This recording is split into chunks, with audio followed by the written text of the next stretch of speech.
Bernard Delcros, vous êtes sénateur centriste du Cantal. Avant de revenir sur ces sujets, on va regarder les unes de la presse régionale. On en a sélectionné 3. D'abord, la une du Républicain Lorrain. Élève armé, le gouvernement démuni. Le meurtre au couteau d'une surveillante laisse le gouvernement démuni face à l'ultra-violence de certains adolescents nourris à la culture gangsta. La deuxième une, c'est celle du Courrier de l'Ouest. Feu de forêt, le risque est très élevé. Un risque d'incendie qui s'étend sur l'ensemble du territoire dans des régions autrefois peu ou pas concernées. Puis la dernière une, un peu plus légère. C'est celle du Midi Libre. C'est Christian Prudhomme à la une du Midi Libre, le patron du Tour de France. Le Tour, c'est plus que du vélo. Un tour qui démarre le 5 juillet à Lille. Au-delà de l'aspect sportif, il y a l'engouement des Français vis-à-vis de ce Tour et puis des collectivités pour lesquelles le Tour est une vitrine. De quelle une avez-vous envie de nous parler ? Alors, puisqu'il faut faire un choix entre les trois, je veux revenir sur ce drame, parce que c'est bien de cela qu'il s'agit à Nogent avec l'assistante d'éducation qui a perdu la vie dans des conditions qui ont été rappelées. Ce drame révèle un fait de société très préoccupant, avec cette violence qui se répand, et particulièrement chez les jeunes, très préoccupant du côté des jeunes.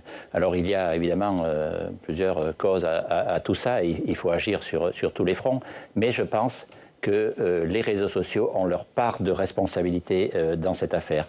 Et je pense qu'on ne réglera pas ce problème uniquement par la répression. Je pense que vraiment, il faut mettre le paquet sur l'éducation. Vous savez, j'étais enseignant, donc j'étais au contact des jeunes tous les jours.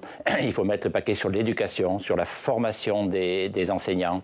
Il faut prendre à bras-le-corps la question de la santé mentale, mettre en place dès l'école, repérer les situations, et pouvoir accompagner, détecter suffisamment tôt.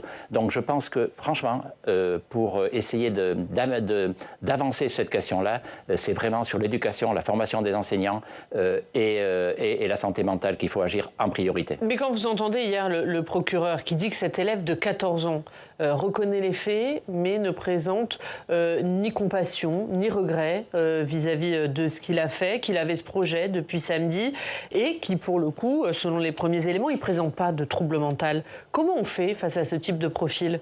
Oui, c'est compliqué, on ne pourra jamais arriver au risque zéro et tout prévenir. Mais encore une fois, j'étais enseignant, donc quand on est au contact des jeunes, les équipes éducatives qui sont au contact des jeunes, et la violence, ça commence dès l'école primaire.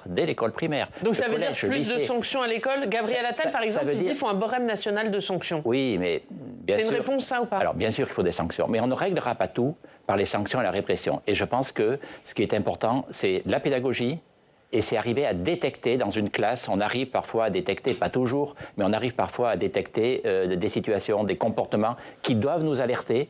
Et peut-être aujourd'hui, ils ne nous alertent pas suffisamment. Donc c'est vraiment en amont qu'il faut agir, même si bien entendu, il faut des sanctions, même si bien entendu, il faut agir contre le port des armes, même si bien entendu, il faut de la répression après. Mais je pense que la première des choses, c'est de mettre le paquet sur l'accompagnement des jeunes, la détection et la pédagogie. Et la réponse, elle est aussi judiciaire. Est-ce que vous parleriez, comme Bruno Retailleau, d'une société de laxisme ? Alors moi, je ne pense pas qu'on est dans une société de laxisme. Et encore une fois, évidemment, il faut des peines, évidemment, il faut de la répression, évidemment, il faut des sanctions. Mais on ne résoudra pas cette question-là, on n'avancera pas en s'attachant uniquement à ces réponses. Il faut encore une fois revenir à la source du problème. Dans l'actualité du Sénat aujourd'hui, le Sénat examine la taxe Zuckman, cet impôt sur le patrimoine des ultra-riches. Alors, est-ce un remède face à la dérive des finances publiques ou est-ce un signal négatif envoyé aux entrepreneurs ? Chacun son point de vue, on va en écouter deux, celui de Gabriel Zuckman à l'origine de cette taxe et puis le ministre de l'économie, Éric Lombard. C'est la création d'un taux plancher de 2% sur le patrimoine des très grandes fortunes, défini comme les foyers fiscaux ayant 100 millions ou plus de patrimoine. À peu près 1800 foyers fiscaux seraient concernés. Donc c'est un dispositif extrêmement ciblé sur les gens extrêmement riches et surtout sur ceux qui, parmi les personnes extrêmement fortunées, payent aujourd'hui très peu d'impôts. Si nous voulons produire plus, nous avons besoin d'entreprises, nous avons besoin d'entrepreneurs. Raison pour laquelle, sous l'autorité du Premier ministre, nous avons un projet qui sera dévoilé mi-juillet, qui va soutenir les entreprises, qui évitera d'alourdir l'impôt et sur les entreprises et sur les personnes. Vous êtes favorable, vous, à cette taxe Zucman? Alors, il y a deux sujets, si vous voulez. Il y a le principe et ensuite il y a la mesure technique qui est proposée. Sur le principe, je considère qu'à un moment où on demande aux Français de faire un effort collectif pour essayer de stopper cette fuite en avant des déficits et de l'endettement, et je pense qu'il y a une vraie prise de conscience aujourd'hui des Français là-dessus, au moment où on demande aux Français de faire un effort sur ce sujet, il faut que les plus grandes fortunes contribuent à cet effort de solidarité nationale à hauteur de leur capacité. Mais est-ce que vous la voterez, vous? Je vais vous répondre, et je pense que c'est un sujet de recette pour le budget de l'État, mais c'est aussi un message de justice fiscale qu'il faut envoyer aux Français. Les écarts de richesse se creusent dans notre pays. Les dividendes sont passés de 20 milliards d'euros environ en 2020 à 73 milliards aujourd'hui. Le reversement des dividendes aux actionnaires et les grandes fortunes augmentent à un rythme soutenu. Il ne s'agit pas de stigmatiser les grandes entreprises et les grandes fortunes. Ce qui est proposé dans cet impôt plancher à 2%, c'est que pour les plus grandes fortunes de France, on parle des fortunes qui sont de plus de 100 millions d'euros. Donc ça ne touche pas les riches ou les très riches. On est vraiment dans les grandes fortunes. C'est 1000, 1500 ou 1800 les plus grandes fortunes de France. On propose que si, quand ils ont payé tous leurs impôts, impôts sur le revenu, contributions sociales à la CSG, etc., ils n'atteignent pas 2% de leur fortune, eh bien, on leur demande la différence. Je suis plutôt favorable à ce principe. Ce qu'il faut regarder ensuite, c'est le calibrage. C'est-à-dire qu'aujourd'hui, on est à 2%. J'ai vu que des amendements avaient été déposés à 1%. Moi, encore une fois, je suis favorable à cette participation des plus grandes fortunes. Il faut voir à quel niveau on le met, quel est le bon calibrage, parce qu'on a aussi besoin de ces grandes entreprises dans le pays. Vous qui présidez la délégation sénatoriale aux collectivités, est-ce que les collectivités territoriales doivent aussi contribuer à l'effort de redressement des finances? Alors, pour moi, oui. Je pense que c'est un effort collectif, je viens d'en parler, et que tout le monde doit apporter sa contribution, et les collectivités le peuvent. Je veux simplement rappeler que les collectivités ne sont pas responsables du déficit public et de l'endettement du pays. Mais il faut bien que tout le monde contribue si on veut arriver à atteindre notre objectif. En revanche, vous savez que c'est ma ligne et mon ADN, j'ai envie de dire, on ne peut pas appliquer des mesures uniformes à toutes les collectivités, les grandes, les petites, les riches et les pauvres. Donc, la participation des collectivités, d'abord, elle doit être à un niveau qui est acceptable. C'est le premier sujet. Ça ne peut pas être les 6 ou 8 milliards d'euros dont on a parlé à un moment. Et deuxièmement, ça doit se faire sur la base de la justice territoriale. C'est-à-dire que toutes les collectivités ne sont pas, derrière les moyennes souvent flatteuses, se cachent des différences importantes, des disparités importantes. Et donc, toutes les collectivités ne peuvent pas être appelées de la même façon. Je pense par exemple aux départements, dont beaucoup se trouvent aujourd'hui en situation difficile parce qu'ils ont une croissance de leurs dépenses obligatoire. Qui est plus forte que la croissance de leurs recettes. Je pense aux petites collectivités et je pense franchement qu'il faudrait épargner toutes les collectivités de moins de 2000 habitants qui ne pèsent pas dans l'endettement public et qui souvent ont des situations financières plutôt fragiles. Donc oui, la justice territoriale, justice fiscale, justice territoriale, il y a une cohérence dans la ligne que je défends. On va voir ce qu'en pense le président de l'Association des petites villes de France. Bonjour Christophe Bouillon, merci beaucoup d'être avec nous. Vous présidez cette association qui se réunit en congrès aujourd'hui et demain. Vous êtes du côté de Saint-Rémy-de-Provence, dans les Bouches-du-Rhône. Vous allez rester avec nous jusqu'à la fin de cette interview pour réagir aux différents sujets avec Bernard Delcros. D'abord, est-ce que vous êtes d'accord avec ce qu'il vient de dire? Les collectivités doivent participer à l'effort de redressement des finances tout en restant dans une justice territoriale. Moi, je crois que le président Delcros pose des principes auxquels on peut adhérer. Vous savez, les élus des communes ne sont pas dans le déni, ils s'agissent en responsabilité. D'abord, ils ont l'habitude de faire des efforts. Vous savez que s'applique à nous une règle d'or qui veut qu'on ait autant de dépenses qu'on a de recettes. Et ça, c'est important parce que depuis des années, avec ce principe, ça a amené à ce que, au niveau national, la dette des collectivités locales soit identique depuis plus de 20 ans. Elle est autour de 9%. C'est-à-dire clairement, et je crois que le président Delcros l'a rappelé, j'en le remercie, les collectivités locales ne sont en rien responsables du niveau de la dette nationale. On a aussi fait des efforts parce qu'on a été confronté ces derniers temps à la hausse, par exemple, de la facture énergétique. On a été confronté à différents différentes crises qui nous ont amenés aussi déjà à formuler un certain nombre d'efforts. Et je rappelle par ailleurs que l'année dernière, dans le budget précédent, il nous a été demandé de faire des efforts qui se chiffrent à plusieurs milliards. Vous avez donc des élus qui ont déjà le sentiment d'avoir fait beaucoup. D'ailleurs, beaucoup de collectivités, beaucoup de maires que je rencontre me disent qu'ils sont à l'os, c'est-à-dire qu'ils ne voient plus aujourd'hui comment contribuer à cet effort. J'ai bien entendu la liste formulée à l'instant par le président Delcros. Il a cité les départements, il a raison, ils ont des dépenses très contraintes, mais quand il parle des communes, je pense qu'il faut aussi regarder ce qu'on appelle les villes moyennes, les petites villes, les villes de la strate entre 2500 et 25 000 habitants qui sont confrontées à des exercices de plus en plus difficiles, d'abord parce qu'ils ont des agents pour rendre des services aux habitants, et puis ils ont aussi des équipements. Et ils ont le sentiment d'avoir aussi fait des efforts à la demande de l'État. Je vais vous donner un seul exemple. Quand on nous dit qu'il faut aller très très loin sur la transition écologique, qu'il faut mieux isoler par exemple nos bâtiments pour éviter les déperditions énergétiques. Nous l'avons fait, sauf qu'avant d'être une économie, c'est une dépense. Donc on a besoin de continuer malgré tout à contribuer à un autre effort qui est celui d'investir pour notre pays autour de grands défis. Christophe Bouillon, vous restez évidemment avec nous. On va parler d'un autre sujet. L'un des sujets d'inquiétude des collectivités, c'est la difficulté croissante à trouver des assurances, émeutes, aléas climatiques. Tout cela complique la donne. Comment garantir une solution à chaque collectivité? C'est l'objet d'un texte qui a été voté hier soir au Sénat. On va voir ce qu'il contient avec Stéphane Duguet.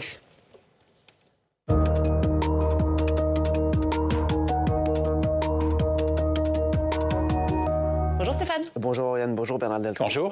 Et Stéphane, hier soir, le Sénat a donc adopté une proposition de loi pour faciliter l'assurabilité des communes. Oui Oriane, une adoption à l'unanimité et vous y étiez Bernard Delcros. La proposition de loi a été déposée par votre collègue, le LR Jean-François Husson, rapporteur de la Commission des Finances. Ce texte vise à répondre à un problème qui devient de plus en plus important pour les collectivités locales.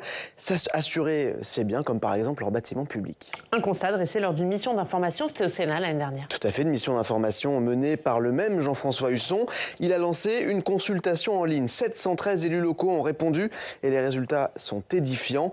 94% des élus qui ont répondu ont observé une hausse de leur cotisation en un an. 27% ont observé une hausse de leur franchise et 20% ont expliqué avoir eu un contrat d'assurance à résilier à cause de l'assureur. Des chiffres qui traduisent un déséquilibre de la relation entre collectivités et assureurs. Et cela s'explique par deux raisons. On pense d'abord aux émeutes de 2023, aux gilets jaunes en 2018 ou encore à l'augmentation des catastrophes climatiques. La logique est assez simple. En fait, plus vous avez de dégâts, plus l'assureur va augmenter votre cotisation parce que, il doit vous rembourser plus. Mais il n'y a pas que ça. La mission d'information du Sénat a montré qu'il y avait un problème de concurrence sur le marché des collectivités. Il est partagé entre deux assureurs. D'un côté, vous avez Groupama pour les villes de moins de 10 000 habitants. De l'autre, vous avez SMACL pour les autres communes. Une situation déséquilibrée, donc, comme l'explique l'auteur du texte, le sénateur LR Jean-François Husson. Il y a une atrophie, non pas du marché, mais il n'y avait plus que deux assureurs qui faisaient la course au prix bas. Et ils ont été pris en défaut, puisque encaissant insuffisamment de primes, il fallait payer davantage de sinistres. Donc il y a une mécanique, je dirais, incontournable, c'est le réajustement par les prix. C'était à craindre, c'est ce qui se passe. Je viens d'interroger les communes de Meurthe-et-Moselle. J'ai aujourd'hui plus de 110 réponses. Elles ont à peu près toutes des hausses entre 20 et 150%. Plusieurs solutions, du coup, Stéphane? Oui, que les sénateurs ont proposé dans le texte débattu hier. D'abord, mieux suivre le marché de l'assurance et les tarifs pratiqués par les assureurs. Il y a aussi la possibilité de permettre aux collectivités de saisir le médiateur quand elles ne trouvent plus d'assureurs, parce que beaucoup de collectivités expliquent que personne ne répond à leurs appels d'offres. Et il y a aussi l'obligation d'une franchise dans chaque contrat d'assurance pour, d'un côté, responsabiliser les collectivités et de l'autre, espérer faire baisser le prix des contrats. Et puis le texte, il est aussi consacré aux émeutes. Oui, en réaction à celle de juin 2023, après la mort de Naël à Nanterre. Mais c'est pas seulement après cet événement-là que le texte réagit, puisque, Oriane, les 10 mouvements populaires les plus coûteux pour les assurances dans le monde, on parle bien dans le monde, et bien sur ces 10 mouvements, 3 ont eu lieu en France. Il y a les Gilets jaunes en 2018, donc les émeutes de Naël en 2023, suite à la mort de Naël, et puis les émeutes en Nouvelle-Calédonie l'an dernier. Le texte propose donc d'inclure dans les contrats une garantie d'indemnisation des communes en cas d'émeute, mais aussi elle prévoit d'ouvrir la dotation de solidarité aux collectivités victimes d'événements climatiques ou géologiques aux collectivités qui subissent des dégradations après des émeutes. Ce qui m'amène à ma première question, Bernard Delcros. Vous êtes président de la délégation donc, aux collectivités territoriales ici au Sénat. Est-ce que pour vous, ces mesures sont suffisantes ? Alors déjà, nous avons travaillé de concert avec la Commission des finances sur ce sujet, puisque le président du Sénat a saisi la délégation aux collectivités territoriales pour s'emparer de cette question et dire que la situation de blocage auquel sont confrontées, et vous avez fait le constat, les collectivités n'est absolument pas acceptable et donc il faut agir. Alors il y a eu plusieurs initiatives qui ont été prises. Il y a cette proposition de loi que vous avez rappelée, que nous avons votée à l'unanimité hier. Il y a eu des initiatives gouvernementales, notamment avec une circulaire, c'est la circulaire du 2 mai qui mobilise les préfets là-dessus. Je pense qu'on avance et ces mesures devraient être de nature à apaiser la situation et à permettre aux collectivités de pouvoir être assurées, évidemment, dans des conditions, vous avez parlé de la hausse des cotisations, dans des conditions qui soient acceptables et compatibles avec leur capacité financière. Mais je l'ai dit hier dans mon intervention à la tribune du Sénat, si, à la suite de toutes ces initiatives et ces mesures parlementaires et gouvernementales, les collectivités ou un certain nombre de collectivités se trouvent toujours confrontées à cette impossibilité de s'assurer, ou alors à des coûts incroyables, on a vu des franchises jusqu'à 2,5 millions d'euros proposées par les assureurs, eh bien dans ce cas-là, il faudra aller plus loin et moi j'ai proposé que si toutefois ces mesures ne sont pas suffisantes, si elles n'apportent pas une garantie concrète à toutes les collectivités de France, eh bien, il faudra envisager un droit à l'assurance, comme il existe, un droit au compte pour les particuliers. Voilà, donc c'est le dernier avertissement, si je peux dire, en direction des assureurs. C'est-à-dire que toutes les collectivités aient une assurance. C'est le droit à l'assurance pour toutes les collectivités. Je rappelle que assurer une collectivité, c'est quoi ? C'est assurer une mairie, c'est assurer une crèche, c'est assurer une église, c'est assurer des bâtiments publics, qui offrent des services publics aux habitants. Mais ça veut dire qu'aujourd'hui, les assureurs, ils jouent trop peu le jeu, selon vous ? Je trouve qu'il faut une attention particulière pour les collectivités. Encore une fois, les maires ne sont pas responsables de cette situation.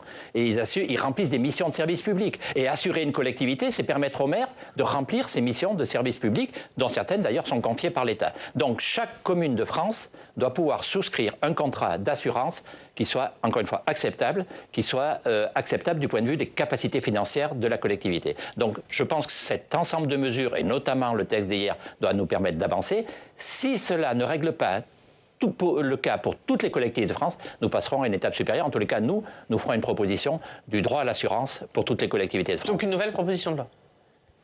Pour l'instant, on va observer. Si ça n'avance pas ? Oui. Et vous mettez quoi comme échéance justement pour décider de redéposer un texte ou en tout cas de passer à l'étape supérieure ? Il y a des contrats qui sont en cours, il y a des difficultés. Moi, j'ai envie de dire, il faut qu'on regarde ces mesures. Le ministre Éric Lombard a annoncé hier qu'avant la loi de finances, il proposerait un dispositif global sur l'assurabilité des collectivités. Donc voilà, il faut attendre ceci. Mais d'ici la fin de l'année, on y verra plus clair. En tous les cas, c'est une question de mois. L'idée, c'est pas d'attendre encore 5 ans avant de passer à une étape supérieure. Encore une fois, si elle est nécessaire. Il y avait un amendement hier qui a été débattu dans l'hémicycle de votre collègue du groupe RDSE, Michel Massé. Lui proposait qu'on intègre aussi le coût des cyberattaques à ces contrats d'assurance, que les assurances puissent finalement réparer les dommages causés par les cyberattaques aux collectivités. Ça a été rejeté. Vous y êtes favorable ou pas forcément ? Alors, c'est un sujet qui mérite d'être débattu.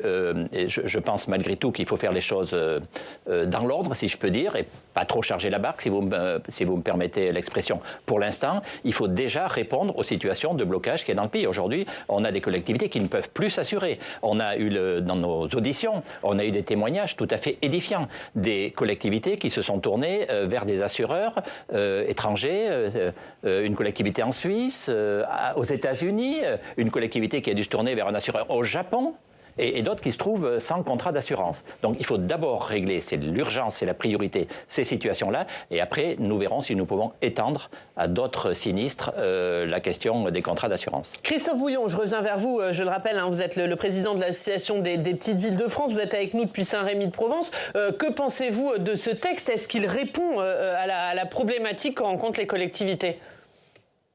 L'association des petites villes de France est une des associations qui a tiré la sonnette d'alarme très tôt, parce qu'on a vu des collègues élus confrontés à ce que vient de décrire Bernard Delcros, c'est-à-dire dans la possibilité d'assurer ici une école, un gymnase, ou même on a vu des collectivités parfois en difficulté pour assurer la collecte des déchets, tout simplement parce qu'ils ne pouvaient pas assurer les camions poubelles. On a demandé très très vite, et c'est une proposition forte pour nous, c'est de garantir, comme vient de le rappeler Bernard Delcros, le droit à l'assurance. Il n'est pas possible aujourd'hui, dans notre pays, de voir des collectivités dans l'impossibilité de s'assurer. Alors, il y a eu des initiatives, et d'ailleurs, il y a celle du Sénat qui vient d'être rappelée, mais il y a eu aussi le reclore de l'assurabilité qui a permis l'adoption d'une charte, c'est-à-dire des engagements pris par différents assureurs, la SMALC notamment et Groupama. Il y a eu aussi le rapport d'Alain Chrétien, le maire de Vesoul, avec l'ancien président de Groupama. Bref, on a vu quand même une vraie mobilisation de part et d'autre pour essayer de décrire un peu la situation vécue et surtout d'adosser des solutions concrètes. Je considère pour ma part que la charte, c'est bien, à condition qu'elle soit tenue, à condition que les engagements soient vraiment respectés. Et d'autre part, j'accueille bien évidemment positivement, favorablement la PPL qui a été discutée au Sénat, votée au Sénat à l'unanimité. Pour autant, et c'est là que je rejoins encore une fois, et ça ne l'étonnera pas Bernard Delcros qui connaît parfaitement la situation des collectivités locales et notamment des plus petites, je pense que la notion de droit à l'assurance, elle est essentielle. Vous savez, il existe un organisme public, un opérateur public qu'on appelle la Banque des territoires. Pourquoi pas imaginer, à un moment ou un autre, un assureur des territoires? Il ne s'agit pas de se substituer aux assureurs, ils font leur métier. Il s'agit de faire en sorte qu'à un moment ou un autre, si une collectivité n'a aucune solution, ou alors si elle est victime d'une hausse exorbitante des primes d'assurance, ou alors avec des conditions draconiennes, elle puisse malgré tout se retourner vers un partenaire public qui assure ce fameux droit à l'assurance. Bonne solution, ça ? Vous me suivez là-dessus ? Oui, alors d'abord, permettez-moi de saluer Christophe Bouillon, qui est aussi président de l'Agence nationale de cohésion des territoires et avec lequel nous travaillons régulièrement en étroite collaboration. On est complètement en phase. Aucune collectivité ne doit se trouver sans possibilité de s'assurer et dans des conditions, encore une fois, acceptables. Donc, il y a plusieurs pistes. Alors, il faut déjà, encore une fois, voir si les mesures qui ont été prises apportent une garantie suffisante. Et sinon, il y a plusieurs dispositions, plusieurs pistes qui peuvent être mises en place. Il y a le droit à l'assurance sur le modèle du droit au compte pour les particuliers. C'est-à-dire que ce sont toujours les compagnies d'assurance qui assureraient, mais avec une obligation. Ou sinon, il peut y avoir une autre piste. Et je pense en effet que la Banque des territoires peut jouer un rôle pour trouver des solutions. Christophe Bouillon, on le disait, vous tenez votre congrès, le congrès des petites villes de France, aujourd'hui et demain. Dans quel état d'esprit sont aujourd'hui les maires des petites villes de France et quel message allez-vous faire passer, notamment au gouvernement ? Ils sont avec un sentiment mêlé. D'abord, la plupart des maires aiment ce qu'ils font. Vous savez, maire, c'est l'anagramme d'aimer. À la fois, on constate qu'il reste aujourd'hui les élus les plus aimés par la population. Ils ont une cote d'amour qui reste assez élevée et en même temps, ils aiment ce qu'ils font. Mais ils sont un peu épuisés parce que c'est vrai que depuis 2020, le début de leur mandat, qui a commencé de façon un peu chaotique, ils n'ont fait que de gérer des crises. Ils ont subi des chocs entre la crise énergétique, la crise sanitaire, aujourd'hui la crise de la dette de l'État. Bref, on vient souvent leur demander un soutien, une participation, leur concours. Ils répondent toujours présents, mais en même temps, ils ont le sentiment qu'on continue parfois à les écraser. Ici, avec des normes, on a beaucoup de normes aujourd'hui qui pèsent, des contraintes qui sont lourdes. Bref, ils ont envie d'avoir une forme de bouffée d'oxygène pour continuer à remplir leur mission auquel ils croient. Et pour autant, on a participé à un travail qui a été mené par le CEVIPOF sur l'état d'esprit des maires. On a vu que beaucoup souhaitaient lâcher prise, renoncer à leur mandat, dans des proportions qui restent raisonnables malgré tout, avec des différences qu'on peut voir entre les petites communes et les communes plus importantes. Moi, ce que j'ai envie d'adresser comme message au gouvernement, et on aura la chance demain d'avoir le Premier ministre qui viendra clôturer nos travaux, c'est un pacte de confiance avec les collectivités locales. Les collectivités locales, c'est celles qui participent à l'investissement public, c'est celles qui permettront de réussir la transition écologique, c'est celles qui permettront aussi de lutter contre l'isolement social que l'on rencontre de plus en plus. On connaît la situation de jeunes isolés ou de personnes âgées. On est confronté au vieillissement de la population. Bref, les élus qu'on pense souvent proches des problèmes sont aussi proches des solutions. On a envie qu'on nous écoute, on a envie qu'on nous fasse confiance. Et on entend bien le message très rapidement, Bernard Delcros. Qu'est-ce que vous lui dites à Christophe Bouillon ? Je partage complètement ce qu'il dit. Je suis resté maire d'un petit village pendant très longtemps. C'est une très belle fonction parce que c'est là, sur le terrain, que tout se passe. Le lien avec les habitants, l'humain, la cohésion sociale, l'accompagnement des personnes. C'est une très belle fonction et je pense qu'il faut qu'à tous les niveaux, on accompagne et on facilite la tâche des maires et des élus locaux. Merci beaucoup. Merci Christophe Bouillon d'avoir été avec nous, président de l'Association des petites villes de France, réunie donc en congrès dans les Bouches-du-Rhône. Et merci Bernard Delcros, également président de la délégation sénatoriale aux collectivités territoriales. Merci à vous. Merci de votre invitation. Et on poursuit cette émission. On va accueillir tout de suite le ministre Marc Ferracci qui nous rejoint.